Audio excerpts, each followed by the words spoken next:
I am very, very happy to be amidst some of the most, the lights are really disturbing my eyes and they are reflecting on my glasses.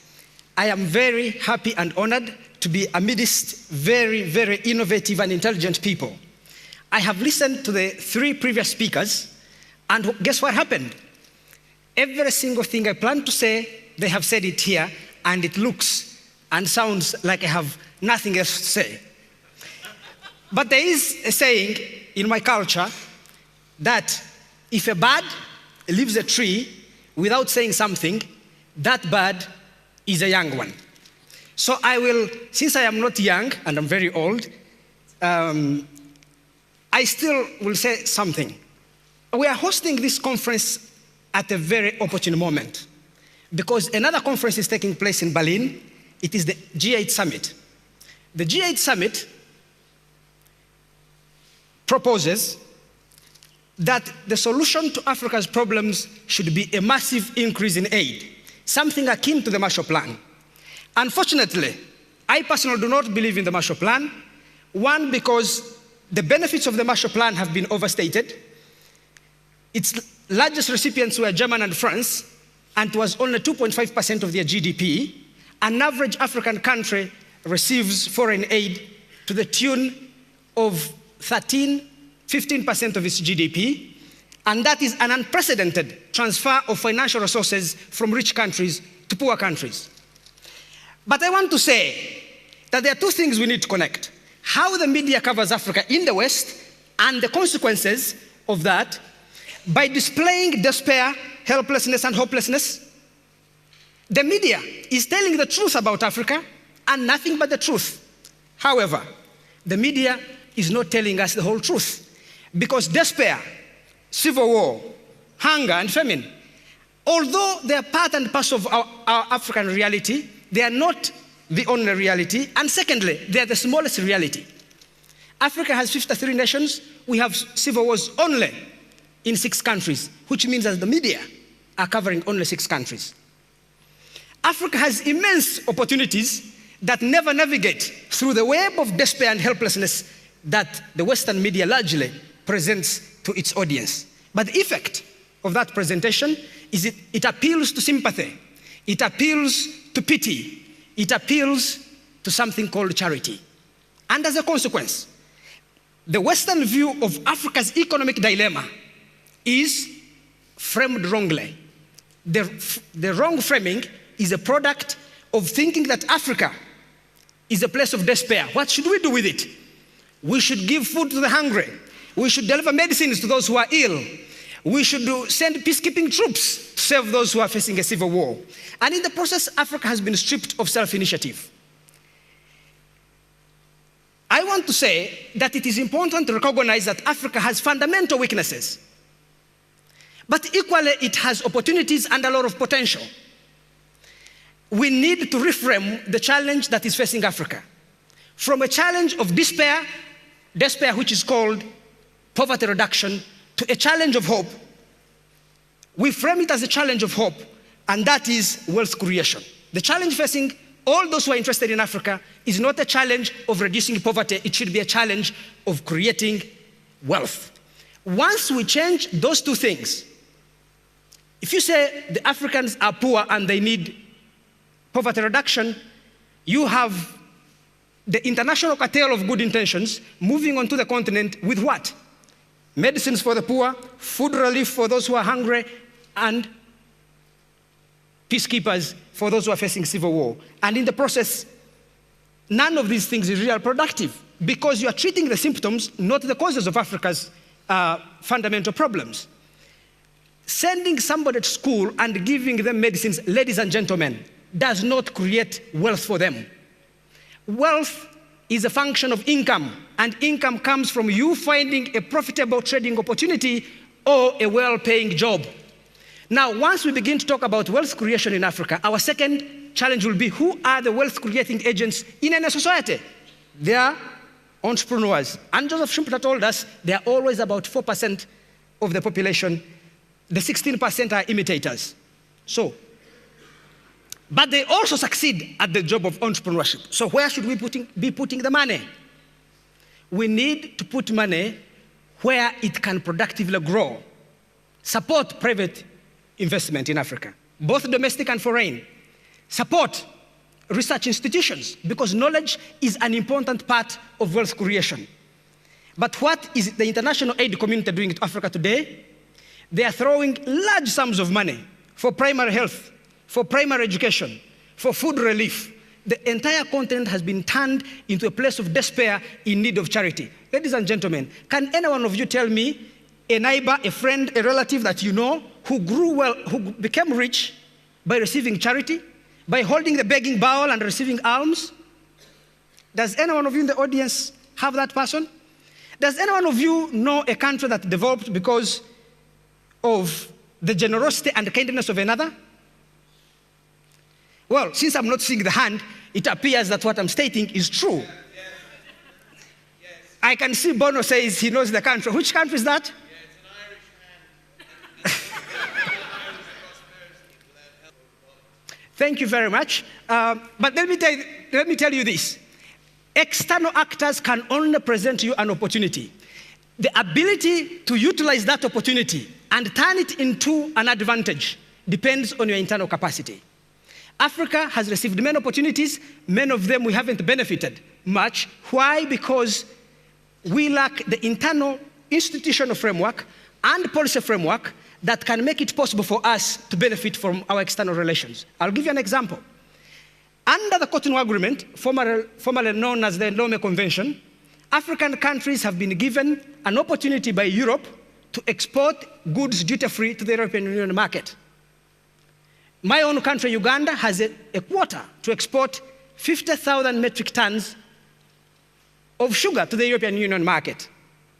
We haven't exported 1 kilogram yet. We import 50,000 metric tons of sugar from Brazil and Cuba. Secondly, under the beef protocol of that agreement, African countries that produce beef have quotas to export beef duty-free to the European Union market.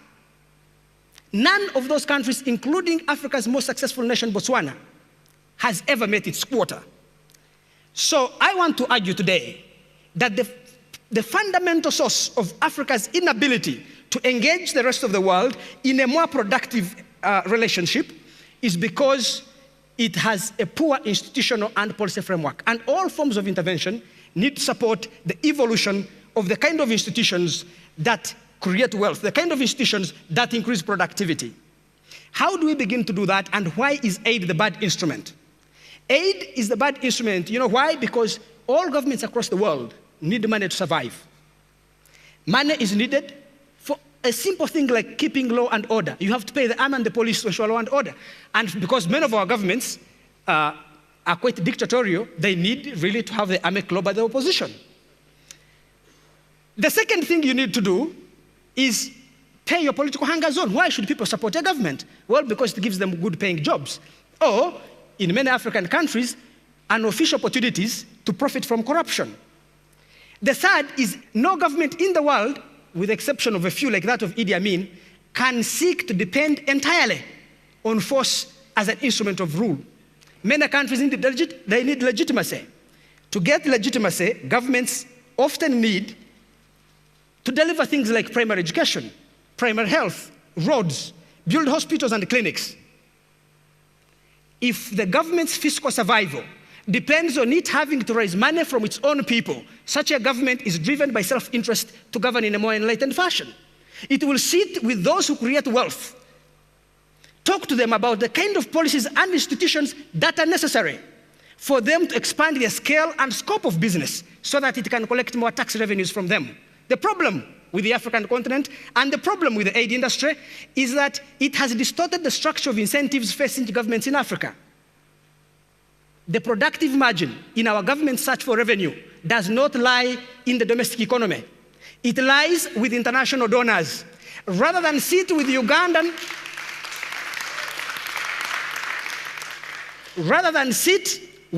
entrepreneurs, Ghanaian businessmen, South African enterprising leaders, our governments find it more productive to talk to the IMF and the World Bank. I can tell you, even if you have 10 PhDs, you can never beat Bill Gates in understanding the computer industry. Why? Because the knowledge that is required for you to understand the incentives necessary to expand a business requires that you listen to the people, the private sector actors in that industry. Governments in Africa have therefore been given an opportunity by the international community to avoid building productive arrangements with their own citizens, and therefore allowed to begin endless negotiations with the IMF and the World Bank, and then it is IMF and the World Bank that tell them what their citizens need. In the process, we, the African people, have been sidelined from the policy making, policy orientation, and policy implementation process in our countries.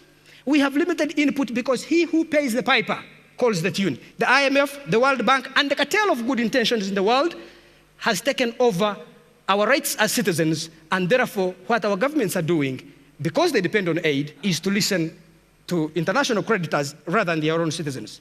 But I want to put a caveat on my argument. And that caveat is that it is not true that aid is always destructive. Some aid may have built a hospital, treated a hungry village, rather fed a hungry village. It may have built a road, and that road may have served a very good role.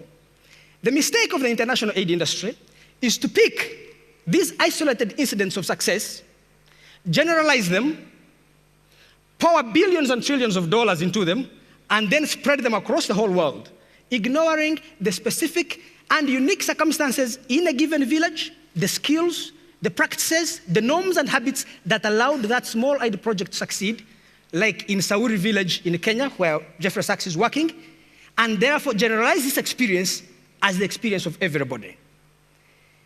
Aid increases the resources available to governments. And that makes working in a government the most profitable thing you can have as a person in Africa seeking a career. By increasing the political attractiveness of the state, especially in our ethnically fragmented societies in Africa, aid tends to accentuate ethnic tensions as every single ethnic group now begins struggling to enter the state in order to get access to the foreign aid pie. Ladies and gentlemen, the most enterprising people in Africa cannot find opportunities to trade and to work in the private sector because the institutional and policy environment is hostile to business. Governments are not changing it. Why? Because they don't need to talk to their own citizens. They talk to international donors.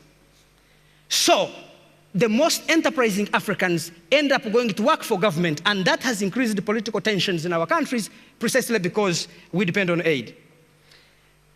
I also want to say that it is important for us to note that over the last 50 years, Africa has been receiving increasing aid from the international community in form of technical assistance and financial aid and all other forms of aid.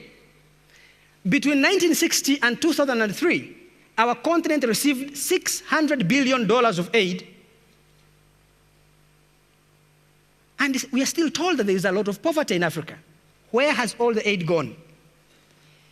I want to use the example of my own country called Uganda and the kind of structure of incentives that aid has brought there.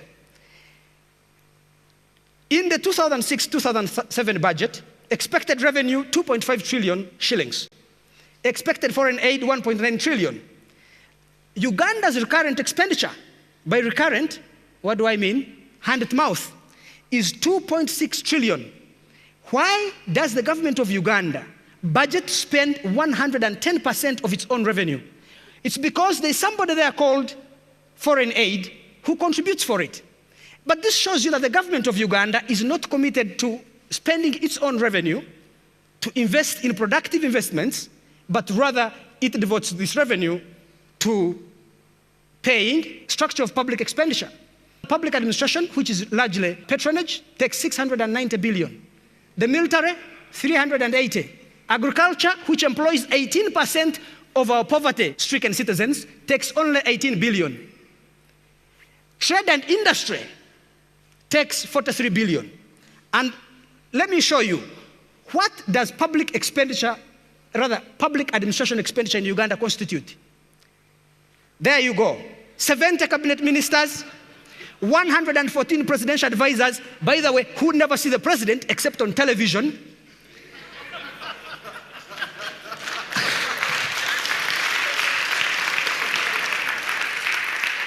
And when they see him physically, it is at public functions like this. And even there, it is him who advises them. We have 81 units of local government. Each local government is organized like the central government, a bureaucracy, a cabinet, a parliament, and so many jobs for the political hunger zone. They were 56, and when our president wanted to amend the constitution and remove term limits, he had to create 25 new districts. Now there are 81. 333 members of parliament. You need Wembley Stadium to host our parliament. 134 commissions and semi-autonomous government bodies. All of which have directors and cars. And the final thing, this is addressed to Mr. Bono. In his work, he may help us on this. A recent government of Uganda study found that there are 3,000 four-wheel drive motor vehicles at the Ministry of Health headquarters. Uganda has 961 sub-counties, each of them with a dispensary, none of which has an ambulance. So the four-wheel drive vehicles at the headquarters drive the ministers, the permanent secretaries, the bureaucrats, and the international aid bureaucrats who work in aid projects, while the poor die without ambulances and medicine. Finally, I want to say that before I came to speak here, I was told that the principle of TED Global is that a good speech should be like a miniskirt. It should be short enough to arouse interest, but long enough to cover the subject. I hope I have achieved that. Thank you very much.